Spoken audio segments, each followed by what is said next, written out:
Hello friends, welcome to Polity Simplified series. We'll study Article 64. Article 64 is very important article. Article 64 talks about the relationship or the connection between Vice President of India and Rajya Sabha, that is Council of State. Basically remember the provision regarding number of seats allocated to various states in Rajya Sabha or the Council of States are given in 4th schedule of Indian Constitution. When we study 4th schedule of Indian Constitution, we come to realize the definition of Rajya Sabha. So whenever you are being asked in UPSC interview, in any interview, what is Rajya Sabha? Always remember Rajya Sabha is upper house of Indian Parliament. Rajya Sabha is deliberative organ of Indian Parliament. And most importantly, Rajya Sabha is representative of various state governments. I repeat once again, Rajya Sabha is representative of state government.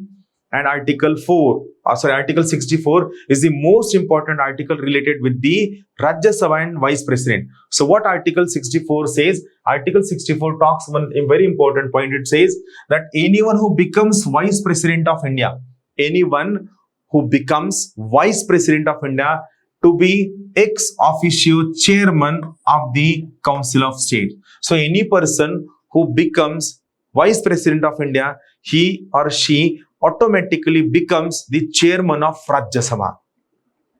Unlike Lok Sabha, where Speaker of the Lok Sabha and Deputy Speaker of the Lok Sabha are separately elected out of the members of the Lok Sabha.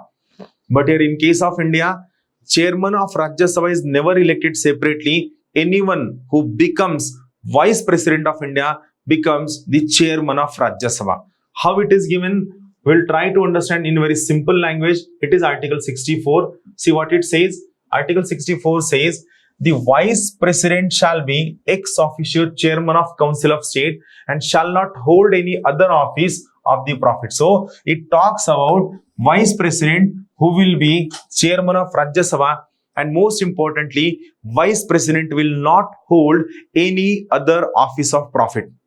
Holding any other office of profit will be a potential ground for removal of Vice President from the post. So it says, provided that during any time period, when the Vice President acts as a President or discharges the functions of the President under Article 65 that we are going to study in next lecture, he shall not perform the duties of the office of the Chairman of the Council of State. So, Vice President is ex officio Chairman of Rajya Sabha, but whenever Vice President is acting as a President due to certain reason, or Vice President is discharging the functions of President during this time period, Vice President will not act as Chairman of Rajya Sabha.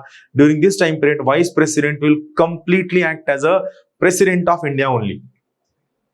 State and shall not be entitled to any salary or allowances payable to the Chairman of the Council of States under Article 97. So it says whenever Vice President is acting as a President of India, he will not get any salary, allowances or any other privileges. Like Chairman of Rajya Sabha, that person is entitled to get all salaries, allowances, emolument and privileges like President of India. A very important provision given in Indian Constitution, which makes it very clear the relationship between Vice President of India and Council of State, which is upper house in case of India.